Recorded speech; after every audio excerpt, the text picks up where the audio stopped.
En lo profundo del árido pueblo de San Bartolo del Monte, donde el tiempo parecía haberse detenido y las calles eran de tierra seca y agrietada, vivía doña Eulalia, una anciana curandera a la que todos respetaban y temían. Dicen que había nacido con el don, que su madre fue también santera y su abuela una bruja poderosa. Los rumores en el pueblo decían que doña Eulalia nunca usaba su poder para sanar, sino para maldecir, aunque nadie se atrevía a confrontarla. Su casa, una choza oscura al final del pueblo, estaba decorada con velas negras, estatuillas de calaveras y frascos de líquidos espesos. Una noche sin luna, Manuel Ortega llegó a la casa de doña Eulalia. Tenía la ropa empapada de sudor y los ojos enrojecidos de tanto llorar. Su esposa, Lucía, lo había dejado por otro hombre, y él estaba desesperado por recuperarla. «Madre, necesito su ayuda», le rogó Manuel. Doña Eulalia lo observó en silencio. Sus ojos eran pequeños, negros como pozos sin fondo. Parecía no parpadear nunca. «¿Quieres que regrese?», preguntó ella con una sonrisa que dejaba ver sus dientes amarillentos. «¿A cualquier costo?». Manuel asintió sin dudar. Entonces, la bruja le pidió lo impensable: «Debes traerme el corazón de un perro negro, sacrificado a la medianoche, en la encrucijada del camino viejo. Solo así podré traer de vuelta a tu mujer». Manuel tragó saliva. No era un hombre violento, pero el deseo de recuperar a su esposa era más fuerte. Esa misma noche, Manuel consiguió un perro negro callejero. Con el corazón latiendo a 1000 por hora, llevó al animal hasta la encrucijada, y con un cuchillo oxidado, le cortó el cuello mientras la luna nueva cubría el cielo de sombras. El líquido vital empapó la tierra seca. Manuel tomó el corazón aún tibio y corrió de vuelta a la casa de la bruja. Doña Eulalia sonrió con satisfacción. Encendió varias velas y comenzó a recitar en un idioma que no era español ni latín, sino algo más antiguo, algo prohibido. Tomó el corazón y lo molió en un mortero de piedra. Luego, vertió el polvo en un vaso con un líquido turbio y se lo entregó a Manuel. «Bebe esto sobre la tumba más antigua del cementerio», ordenó ella. «Y no mires atrás». Manuel obedeció. A la medianoche, se dirigió al viejo panteón abandonado, donde la maleza crecía entre las lápidas agrietadas. Buscó la tumba más vieja, una lápida rota con inscripciones ilegibles, y bebió el líquido espeso. El sabor era asqueroso, una mezcla de óxido y carne podrida.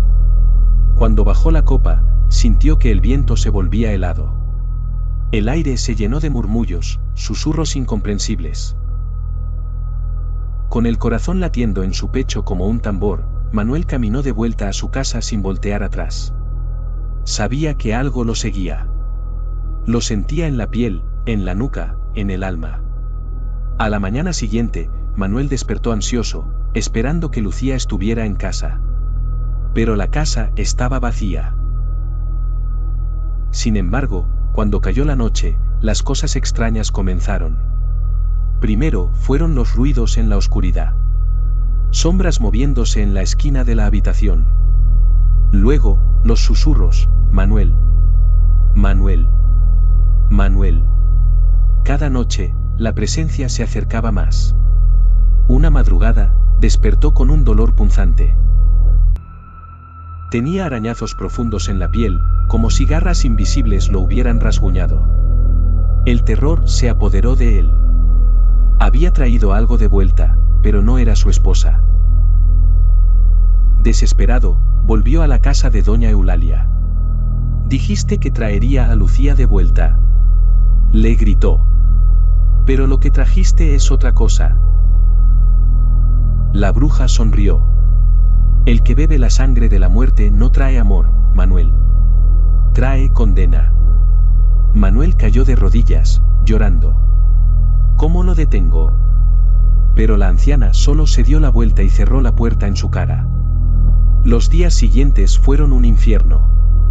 Las sombras ya no se escondían. Ahora se acercaban hasta su cama. Ojos rojos lo miraban desde la oscuridad, y sentía una respiración helada junto a su oído. Hasta que, una noche, los vecinos escucharon gritos desgarradores provenientes de su casa. Cuando entraron al amanecer, encontraron a Manuel colgado de un árbol. En un rincón olvidado de España, en un pueblo donde las noches eran más largas de lo normal, vivía una mujer llamada Aldara. Era joven, hermosa y de una presencia perturbadora. Nadie sabía de dónde había venido, pero su llegada coincidió con desgracias, vacas muertas, niños desaparecidos y cielos rojos. Los aldeanos comenzaron a susurrar su nombre con miedo, llamándola bruja. Decían que hablaba con los muertos y que su sombra se movía de forma distinta a su cuerpo. Algunos aseguraban que su reflejo en los charcos no coincidía con sus movimientos. La verdadera historia comenzó con Marina, una joven esposa cuyo único pecado fue cruzarse con Aldara. Todo comenzó cuando su esposo, Hernán, fue visto cerca de la casa de la bruja. Los rumores crecieron rápido sobre un romance secreto entre Hernán y Aldara. Marina, consumida por la rabia, decidió enfrentar a Aldara. Aquella tarde, llegó hasta la puerta de Aldara. La casa estaba en las afueras del pueblo, rodeada de árboles torcidos. Tocó la puerta con fuerza, y ésta se abrió sola, revelando un interior con olor a hierbas quemadas. En el centro de la habitación, Aldara murmuraba en un idioma desconocido, sosteniendo un muñeco de tela con cabellos humanos. «Tú lo llamaste», susurró Aldara. Marina preguntó qué le había hecho a su esposo. Aldara sonrió sin alegría y apretó el muñeco, causando dolor a Marina. Esa noche, Hernán fue encontrado desvivido en su cama, con los ojos abiertos y una expresión de horror. Su corazón había desaparecido, pero no había rastro de sangre.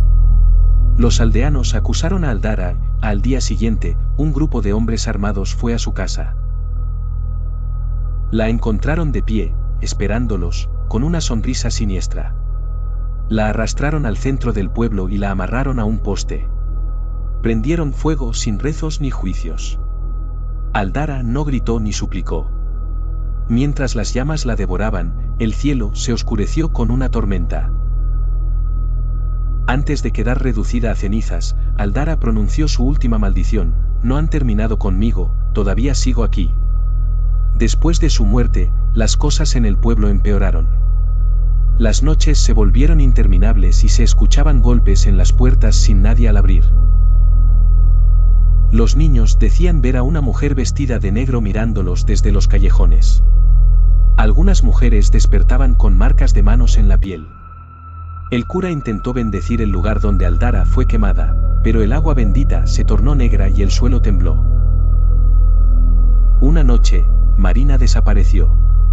Su casa estaba intacta, pero en su cama había un muñeco de tela con cabello humano. La búsqueda duró semanas, pero nunca encontraron su cuerpo. Algunos dicen que la escucharon susurrar su nombre en la brisa, como si su alma estuviera atrapada. Los años pasaron, el pueblo cambió, pero la historia de Aldara nunca fue olvidada.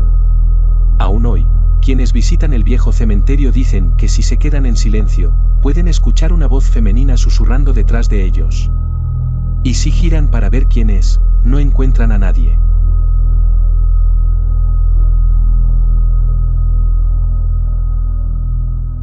En las montañas de Michoacán, había un pequeño pueblo llamado Santa Leticia. Allí, los ancianos hablaban de una mujer a la que nadie se atrevía a nombrar, la bruja del agua negra. Era una curandera que, hace siglos, hizo un pacto con una entidad oscura, convirtiéndose en algo más que humana. Ismael y Tomás eran dos amigos escépticos que se burlaban de las historias de los ancianos. Una noche, decidieron demostrar que la bruja del agua negra no existía. Planeaban ir al lago maldito y pasar la noche allí para demostrar que todo era superstición. A la noche siguiente, con mochilas llenas de cerveza y linternas, caminaron hasta el lago maldito. Encendieron una fogata y comenzaron a lanzar piedras al agua, gritando provocaciones. El eco devolvió su voz, pero con un ligero retardo, como si alguien más la repitiera. El viento dejó de soplar y los grillos callaron. Entonces, el agua empezó a moverse. Ismael apuntó con su linterna al lago y vio una sombra oscura flotando sobre la superficie. La sombra se movió hacia ellos, tomando la forma de una mujer con un velo negro. Ambos salieron disparados hacia el bosque, pero el sendero había desaparecido. Los árboles parecían haber cambiado de lugar. Detrás de ellos, el agua burbujeaba con furia y los gritos de una mujer llenaron el aire, un lamento desgarrador. Tomás tropezó y cayó. Ismael intentó ayudarlo, pero sintió un aliento frío en su nuca. La bruja flotaba a centímetros del suelo, con una boca deformada que sonreía demasiado. Ismael fue tomado de la garganta y su cuerpo se redujo a un caparazón seco. Tomás no pudo moverse. La bruja dejó caer el cadáver de Ismael y se giró hacia él. Una voz dentro de su cabeza le susurró, «Corre». Se levantó tambaleándose y corrió hasta desmayarse antes de llegar al pueblo. Cuando despertó, ya era de día. Un grupo de hombres lo encontró cubierto de tierra y con la ropa empapada. No quiso hablar. El cuerpo de Ismael nunca apareció. Días después, Tomás decidió dejar el pueblo, pero la noche antes de su partida, escuchó un sonido en su habitación. Con el corazón acelerado, encendió la luz. El techo estaba cubierto de agua negra. Y en la pared, escritas con dedos huesudos, había unas palabras: «Nadie escapa del agua». Mi nombre es Ricardo Salazar, y aunque siempre fui escéptico, lo que viví en Catemaco, Veracruz, me hizo creer en lo que jamás pensé posible. Para quienes no lo sepan, Catemaco es famosa por sus brujos y hechiceros. Muchos turistas van por curiosidad, buscando limpias o amarres. Mi historia comienza cuando mi amigo Jorge desapareció. Él era periodista y había viajado a Catemaco investigando rituales oscuros. Durante días me envió mensajes emocionados sobre cosas extrañas que había encontrado. Pero, de repente, dejó de responder. Angustiado, decidí ir a buscarlo. Lo último que supe fue que estaba en un rancho abandonado, en las afueras del pueblo, donde se decía que vivía una vieja bruja. Lo que encontré allí, me perseguirá hasta el día que muera. Llegué al rancho al atardecer. Estaba oculto entre árboles y rodeado de un aire sofocante. La construcción era vieja, con paredes de madera podrida y un techo a punto de caerse. Algo en ese lugar me hizo sentir un miedo irracional. Llamé a la puerta. Nadie respondió. Empujé y la puerta se abrió sola con un crujido. Adentro, el olor era insoportable, una mezcla de carne podrida, sangre y humo rancio. Recorrí el interior con la linterna de mi teléfono. El piso estaba cubierto de extrañas marcas en carbón, símbolos que parecían ojos abiertos, rodeados de figuras que no reconocí. Sobre una mesa, había frascos llenos de órganos flotando en un líquido oscuro. No quería ni imaginar de qué eran. Y entonces, la vi. Una mujer encorvada, con el rostro oculto bajo un manto negro, estaba sentada en una esquina de la habitación. Mi corazón martilló contra mi pecho. ¿Dónde está mi amigo?, logré preguntar, con la voz temblorosa. La mujer se rió. Una risa seca, como si viniera de una garganta sin vida. Él pidió lo que no debía, y pagó el precio. Sus palabras fueron como un puñetazo en el estómago. ¿Qué hiciste con él? Ella levantó una mano. Sus dedos eran largos, huesudos, con uñas negras y afiladas. Él vino por poder. Quería respuestas. Yo solo le mostré el camino. Mi piel se erizó. Dímelo, maldita sea. ¿Dónde está Jorge? La bruja levantó la cabeza, y por primera vez vi su rostro. Su piel era como cuero quemado, con cicatrices profundas recorriendo su frente y mejillas. Sus ojos eran completamente negros, sin pupilas ni iris. Y entonces, sonrió. Fue la sonrisa más aterradora que he visto en mi vida. Los dientes eran demasiado afilados, demasiado largos. Míralo tú mismo. Con un movimiento de su mano, el suelo bajo mis pies se volvió blando. Era como si estuviera hundiéndome en tierra mojada, pero dentro de la casa. Caí de rodillas. Cuando bajé la mirada, mi sangre se heló. Bajo la madera del suelo, estaba Jorge. Su rostro estaba gris, sus ojos abiertos en una expresión de terror absoluto.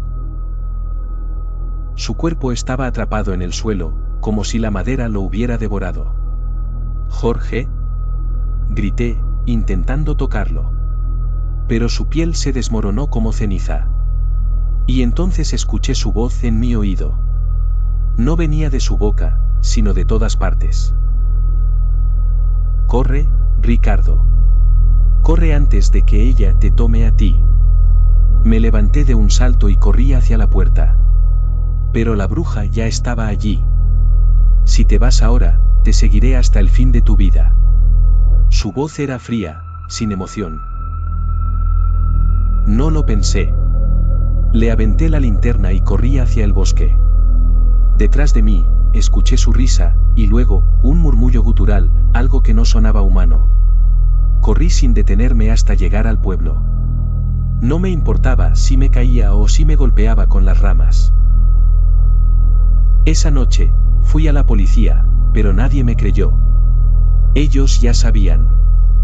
Me miraban con lástima, con miedo. Uno de los oficiales me llevó aparte y me susurró: «No vuelvas a ese lugar. Esa mujer no es humana».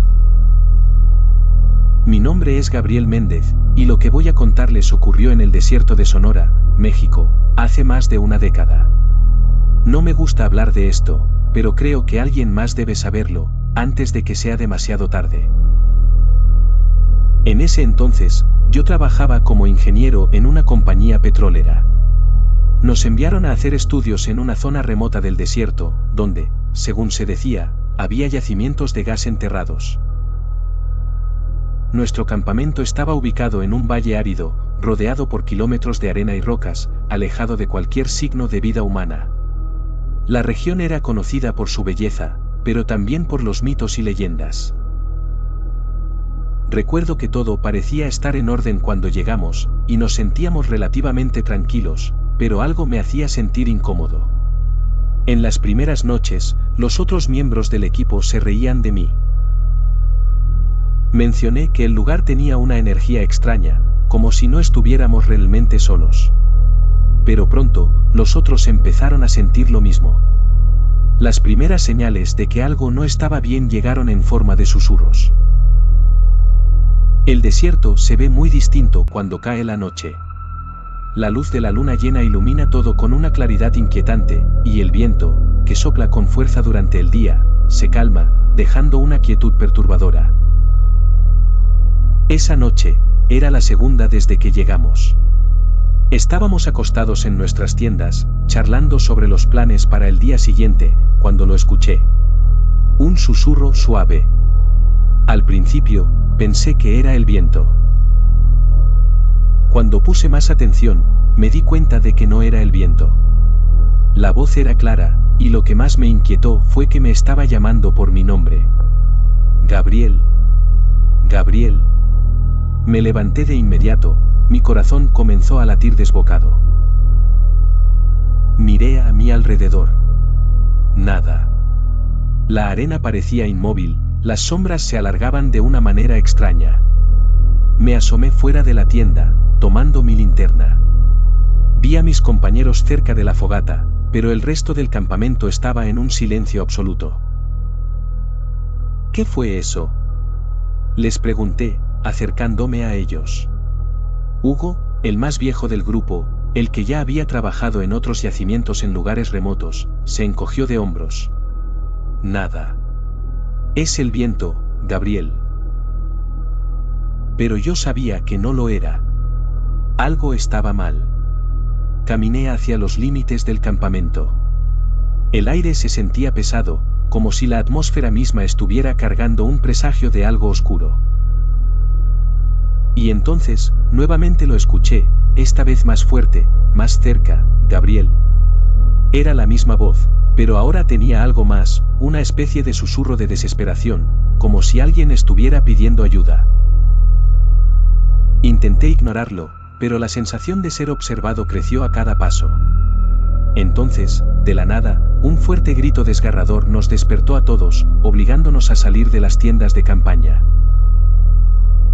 A las 3 de la madrugada, estábamos todos fuera, mirando las vastas extensiones de arena.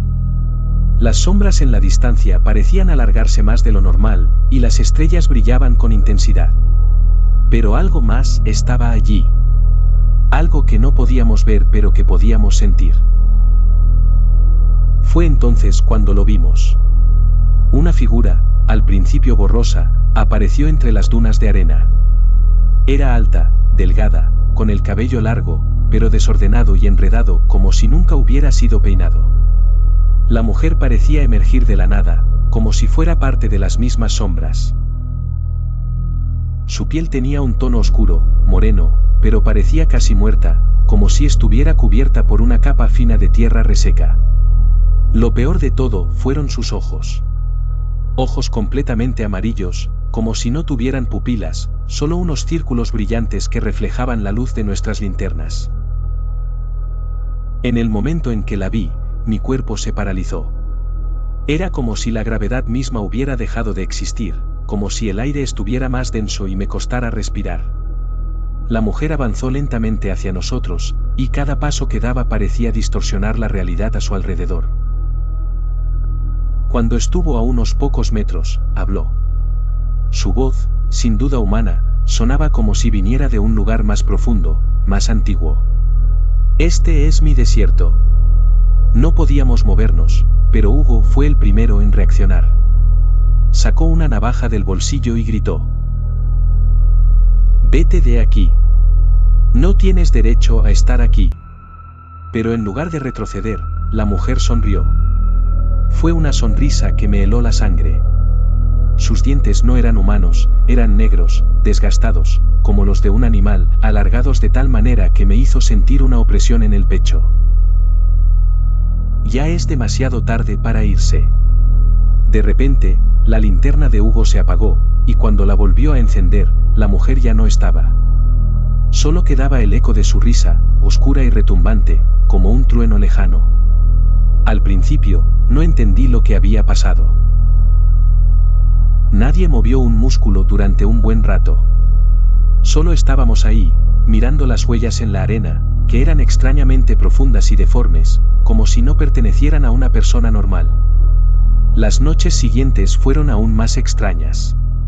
Hugo comenzó a cambiar. Se veía más pálido, su piel estaba más tirante, como si se estuviera deshidratando.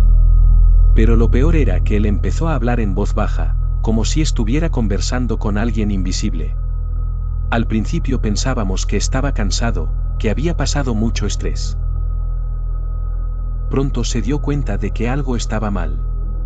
Escucho voces, en mi cabeza, Gabriel. Me dijo una noche, con un tono de desesperación. Me llaman. Quieren que haga algo. Hugo ya no era el mismo. Su mente parecía haber sido tomada por algo. Lo que más me aterraba era que su condición empeoraba cada vez más. Sus ojos se volvían vacíos, como si estuviera perdido en otro lugar, mirando algo que nosotros no podíamos ver. De repente, se levantó en medio de la noche y salió de la tienda sin decir palabra alguna. Lo seguimos. Y cuando llegamos al borde del campamento, lo vimos mirando hacia el horizonte con una expresión de terror absoluto. Se giró lentamente hacia nosotros, y lo que dijo me heló hasta los huesos. Ella me está esperando. Al día siguiente, Hugo desapareció. No dejó rastro, solo huellas profundas en la arena que se desvanecían rápidamente. Nadie lo vio irse. Meses después, la noticia de su suicidio me llegó por teléfono. Estaba en su apartamento, y había dejado las paredes cubiertas de símbolos extraños. Todo estaba escrito en sangre, su sangre. En el centro de la habitación, se encontraba su cuerpo, sin vida, con los ojos desorbitados. El suicidio fue el fin de Hugo, pero fue el inicio de nuestra propia maldición. Los otros miembros del equipo comenzaron a desaparecer. Algunos fueron vistos, pero nunca encontrados. Otros simplemente dejaron de existir. Yo fui el único sobreviviente, pero algo dentro de mí cambió. Cada noche, desde que volví, he escuchado su voz. Sigue llamándome. Y tengo miedo, porque sé que en cualquier momento, voy a responder. Mi nombre es Pedro Ramírez, y lo que les voy a contar sucedió en una pequeña aldea cerca de la frontera entre República Dominicana y Haití, un lugar donde la historia, las leyendas y las sombras de lo inexplicable se entrelazan con las vidas de sus habitantes. Nací en un pueblo dominicano, pero mi vida cambió para siempre cuando decidí mudarme con mi familia a una finca en la frontera, buscando una nueva oportunidad. Lo que no sabía era que, al hacerlo, me estaba adentrando en una zona marcada por la magia oscura. Cuando mi familia y yo llegamos, lo primero que notamos fue el silencio, un silencio espeso que parecía envolver todo. El sol caía detrás de las montañas que separaban ambos países, pero algo en el aire estaba diferente. Mi padre, un hombre de campo, no parecía preocupado, él veía todo como un desafío, algo que nos haría más fuertes. Sin embargo, mi madre, como muchas mujeres del campo, siempre tuvo un sexto sentido para detectar lo que no se veía. Pedro, aquí hay algo raro. Me dijo una tarde, mientras caminábamos cerca del río que marcaba la frontera. Me río ahora al recordarlo, pero en ese momento no le presté mucha atención. Era un lugar hermoso, pero lleno de historias que no se contaban en voz alta. Durante los primeros días, todo parecía normal, las tardes eran cálidas, la comida era abundante y la gente del pueblo era amable, pero había algo inquietante en su trato. Nadie nos invitaba a sus casas. Nadie se quedaba demasiado cerca de nosotros. Y cuando preguntábamos sobre el pasado de la región, las respuestas siempre se desviaban hacia algo que, parecía, nadie quería recordar. Lo que comenzó como pequeñas anomalías se transformó rápidamente en una pesadilla viviente. Cada noche, sentíamos que alguien nos observaba. A veces, oíamos ruidos extraños en el bosque cercano a la finca, como si alguien estuviera arrastrando algo pesado por la tierra. Al principio pensamos que eran animales, pero pronto nos dimos cuenta de que no era posible. Una noche, a las 3 de la madrugada, me desperté de repente. Al principio, creí que era solo una pesadilla, pero al escuchar el crujido de la puerta del balcón, me levanté de la cama. Miré a mi alrededor, y vi que mi madre también estaba despierta. Sin hacer ruido, nos dirigimos hacia la ventana, y al mirar hacia afuera, vi algo que no puedo explicar. Una figura encapuchada, vestida completamente de negro, estaba en el borde del bosque. No pude ver su rostro, pero lo que me heló la sangre fue el ritual que estaba llevando a cabo. La figura comenzó a dibujar en la arena con una caja extraña que parecía tener símbolos vudú. De repente, escuché una voz débil, como un murmullo, que parecía venir de todas partes. Mi madre me agarró del brazo y me susurró al oído: «Esto no es normal. Tenemos que irnos de aquí, Pedro». Pero ya era tarde. El miedo, aunque palpable, parecía tan contagioso que no pude moverme. La figura se dio vuelta, al vernos, sonrió. Era una sonrisa maliciosa, de alguien que ya nos había marcado como su siguiente objetivo. Esa noche, mi madre me habló por primera vez de lo que ella había escuchado sobre esa región. Según las leyendas que se contaban en los pueblos cercanos, en esta área no solo había brujería, sino que había una fuerza oscura que conectaba dos mundos. Los haitianos practicaban una forma de vudú mucho más poderosa y peligrosa en esta región, y algunas veces cruzaban la frontera para realizar rituales oscuros en los pueblos dominicanos cercanos. En muchos casos, la gente de ambos países que practicaba estas artes oscuras utilizaba la frontera como un portal. Pero lo que nunca mencionaban es que, a veces, el poder de esas brujerías no se quedaba en el lugar. Se llevaba a las personas. Mi madre me advirtió sobre la bruja de la frontera, una figura que, según los relatos, vivía entre ambos países.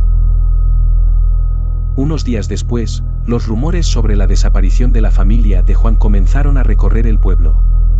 Juan era un hombre joven, de unos 30 años, que trabajaba en el pueblo vecino, del lado haitiano. Siempre fue amigable con todos, pero había comenzado a cambiar en las últimas semanas. Decían que había comenzado a visitar a una mujer en la frontera, una mujer que le había dado un extraño amuleto. A nadie le sorprendió que, una noche, Juan desapareciera con su familia. Nadie en el pueblo vio nada. Las autoridades no pudieron encontrar ninguna pista, pero había algo inquietante en su desaparición. La gente murmuraba en voz baja, señalando hacia el bosque donde se veían las sombras al caer la noche.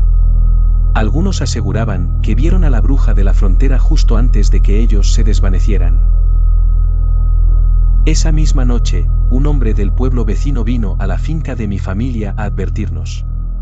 Él había estado en la frontera cuando escuchó las voces de los muertos que habían sido invocados por los vudúes haitianos. Nos contó cómo aquellos que se adentraban en esa zona nunca regresaban, y que si nos quedábamos mucho más tiempo, nos arriesgábamos a ser parte de esa leyenda. Mi madre, a pesar de sus miedos, decidió que no podíamos seguir viviendo así. Nos preparamos para dejar la finca al día siguiente.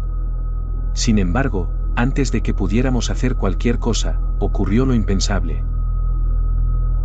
La bruja de la frontera apareció en nuestro jardín en medio de la noche. Estaba acompañada por 2 hombres, que parecían estar bajo su control, como zombies. Me enfrenté a ella. Confronté a la bruja. Le pregunté qué quería, por qué estaba arruinando nuestras vidas. Lo que me dijo me dejó sin aliento. Este lugar es mío. Las almas de ambos países me pertenecen. Ustedes están en mi territorio. Y siempre lo estarán. Fue entonces cuando mi madre comenzó a recitar en voz baja, algo que nunca había escuchado antes. Era una oración que protegía contra los malos espíritus. La bruja se enfureció, y los hombres bajo su control se lanzaron hacia nosotros. Pero antes de que pudieran alcanzarnos, algo increíble sucedió. Un rayo de luz cayó del cielo, iluminando el espacio donde estábamos. La bruja gritó, y sus seguidores cayeron al suelo, como si un poder invisible los hubiera derribado. Con un último grito, la bruja desapareció, disolviéndose en el aire, y el silencio volvió a reinar. Nadie volvió a verla, pero su sombra seguía flotando en nuestras vidas. Desde esa noche, el aire ya no se sintió igual en la finca. Nos fuimos al poco tiempo, pero siempre recordamos la maldición de la frontera. Y aunque lo intentamos, nunca pudimos olvidar lo que ocurrió esa noche, ni a la bruja de la frontera que cruzaba las líneas de ambos países en busca de almas. Mi nombre es Juan Pérez, y lo que les contaré ocurrió en un pueblo pequeño en las montañas de la República Dominicana, cerca de la Yaguaza, una de las zonas más misteriosas y cargadas de historia en la región.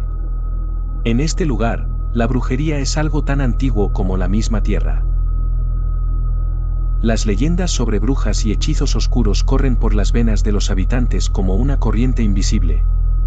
Lo que me pasó allí, lo que vi, y lo que escuché, aún me persigue en mis peores noches, y es algo que jamás olvidaré. Todo comenzó hace más de 15 años. Mi familia vivía en la ciudad, pero decidimos mudarnos a una finca en las montañas para buscar una vida más tranquila. El campo dominicano, con sus verdes paisajes y su ambiente fresco, parecía el lugar perfecto para comenzar de nuevo. Mi padre, un hombre decidido y trabajador, pensó que podría ser una buena oportunidad para alejarnos de la vida agitada de la ciudad. Pero lo que no sabíamos era que, al hacerlo, nos estábamos adentrando en un territorio marcado por la presencia de fuerzas oscuras. Nos mudamos a una casa rústica, bastante aislada, cerca de un pequeño río que cruzaba por la finca. Todo parecía normal al principio, hasta que conocimos a Clara, una anciana que vivía en las afueras del pueblo. Clara era conocida por todos, pero de manera inquietante. Nadie se atrevía a hablar mucho de ella. Siempre estaba rodeada de rumores, es una bruja, decían. Hace cosas malas, trata con los muertos. Pero nadie se atrevía a confirmarlo, y más aún, nadie se acercaba demasiado a su casa. Mi madre, en su deseo de ser cordial con los vecinos, decidió visitarla una tarde. Al principio, me pareció una idea extraña, pero mi madre insistió en que era una forma de integrarnos al pueblo. Fue ella quien regresó esa tarde más pálida de lo normal. Con una expresión en su rostro que nunca antes había visto en ella, me dijo: Juanito, no vuelvas a acercarte a esa casa. Con un tono de voz bajo y tenso. Al principio pensé que simplemente había sentido miedo por las historias que circulaban sobre Clara. Con el paso de los días, comencé a notar que mi madre evitaba hablar del tema. Sin embargo, me decidí a ir a verla por mi cuenta. Al fin y al cabo, yo era un joven curioso, como buen joven, quería saber por qué tanto misterio. La casa de Clara estaba oculta entre árboles, y el sendero que conducía a ella estaba cubierto por una espesa niebla. Cuando llegué, me recibió una sensación de frío en el aire, a pesar de que el clima era cálido.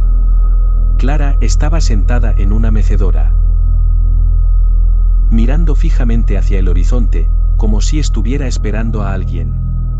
Su rostro era arrugado, pero sus ojos, esos ojos grises y penetrantes, brillaban con una intensidad que me estremeció. ¿Qué deseas, joven?, me dijo, con una voz ronca pero firme. Me senté frente a ella, algo nervioso, pero con la necesidad de saber más. Durante nuestra conversación, Clara me habló de cosas que, en ese momento, parecían ser solo cuentos extraños. Habló de hechizos antiguos, de espíritus de la montaña, y de la ayahuasca.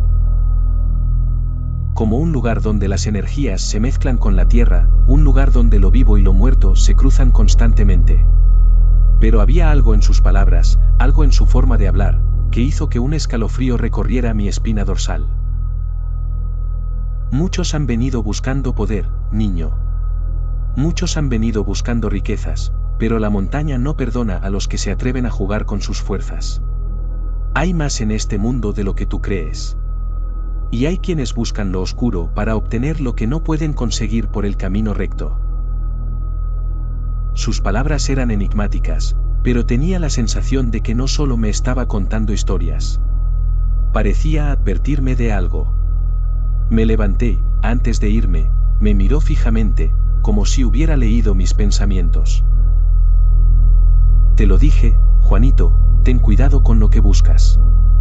La brujería tiene un precio. Y hay quienes ya han pagado demasiado caro.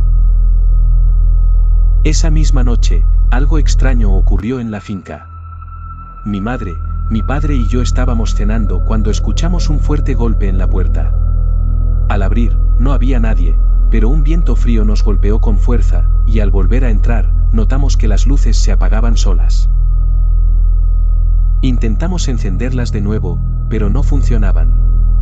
Era como si algo o alguien estuviera interfiriendo con todo lo que tocábamos. Al día siguiente, durante la mañana, uno de los trabajadores de la finca nos dijo que había visto un animal extraño en el bosque.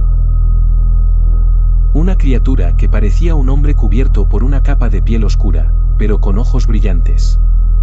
Dijo que lo había visto caminar de manera extraña, casi flotando sobre el suelo. Nadie creyó al principio, pero el miedo se fue esparciendo entre todos. Las supersticiones comenzaron a tomar fuerza. Yo empecé a recordar las palabras de Clara y me pregunté si realmente existían fuerzas oscuras que rondaban por la región, y si de alguna manera, nuestra finca estaba atrapada en esa red de magia antigua. Las noches comenzaron a ser más largas y pesadas, y las voces extrañas comenzaron a escucharse en el aire. Era como si alguien susurrara, como si algo nos llamara desde el interior de la montaña.